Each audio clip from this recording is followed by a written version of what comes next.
Welcome to the Fast Five by Fear and Greed. I'm Michael Thompson, and good morning, Sean Aylmer. Good morning, Michael. Sean, today we're actually going to try and cram a whole lot into just 5 minutes. We're going to tackle all the big economic questions. Will interest rates keep rising? How long can unemployment stay so low? A few others, as much as you can jam in, basically.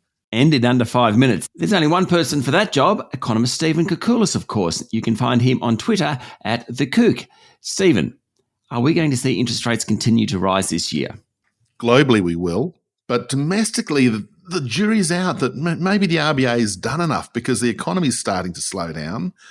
It looks like inflation's going to be topping out through the course of 2023. The global economy is heading for a hard landing. So in a sense, there's this debate, do we really need to see the RBA continue to hike? Or if you like, can we ride on the coattails of a global recession, dare I say it, that will put inflation pressures down and the RBA can sort of sit back and allow Australia to keep growing, albeit at a slower pace, and benefit from the disinflation that's happening in the global economy?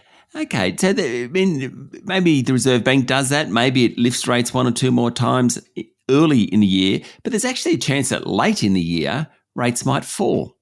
That's exactly right. And look, the market is still pricing in the possibility or probability of, as you said, one or two more rate hikes in the early part of this year. But later in 2023 and certainly into 2024, they're looking at, as I said, rate cuts. They're looking at the slowdown in the economy being so severe that inflation will be back within the target range. And dare I say it, after these possible rate hikes early in the new year, that we're going to be talking about rate cuts. We're not quite there yet. Certainly it's the case in the US, where the Fed's been a lot more aggressive than the RBA with its rate hiking, and the hard landing in the US economy is seeing the futures market there pricing in rate cuts later this year. But here, the jury's out. It's going to be a difficult balancing act for the RBA, whether to hike now and cut later or just keep a steady hand through 2023. Okay, you mentioned inflation tailing off somewhat. We've really experienced a rough 12 months, be that petrol prices, food prices. What do you think will happen in 2023 with inflation? All of the leading indicators are pointing to low inflation. You look at the commodity price indexes, you look at petrol prices themselves, as you mentioned, food prices, lumber prices, the timber which goes into housing construction. They're all down. They're all down on the peak that was recorded in the middle of last year, 2022. We've seen demand for commodities taper off. Things like copper prices are down. Aluminium prices and these sorts of things which go into the production process are all tilting lower. And to me, that's a leading indicator in the inflation forecasting regime. And so the question is really, how quickly will inflation decelerate? Not will it decelerate? It will. It's just a matter of the speed at which we go from what will probably be an 8% inflation reading for the December quarter, when we get those numbers shortly, down to 7 to 6 to 5, and then hopefully back to the 2 to 3 target for the RBA. Okay, can we keep the unemployment rate at 3.4%, which is a 48-year low?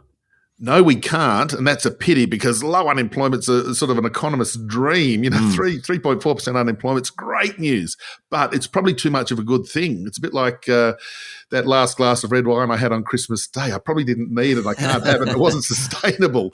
But we do need, with the economy slowing, it's almost certain that the unemployment rate's going to tick up. The Reserve Bank, Treasury, and I think the private sector consensus are all forecasting higher unemployment through the course of this year.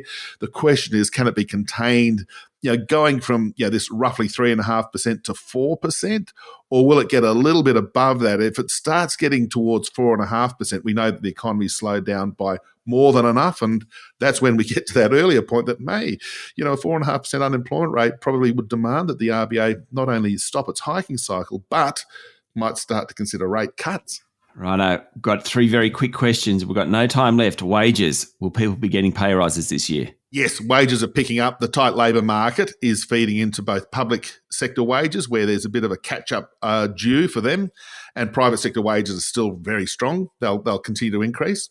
House prices? Well, we're nearly at the low point for the house price cycle. High immigration, the end of the rate hiking cycle, a really tight rental market say to me that the bottoming out in house prices is coming soon. Won't be a strong rebound, but prices will bottom out very, very soon. And economic growth, will we go into recession?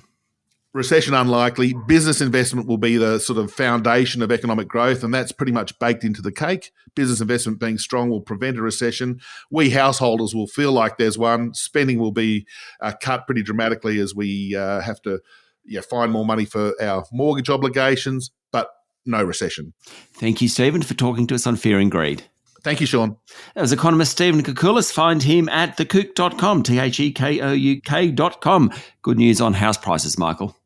Sean, I can't believe that we just covered interest rates, inflation, unemployment, wages, house prices, economic growth, recession risk, and wine on Christmas Day all in 5 minutes. Pretty good. That is not bad. There we go. That's it for today. Make sure you hit follow on the podcast. There's a new episode every day. Regular business news back as well from January 16.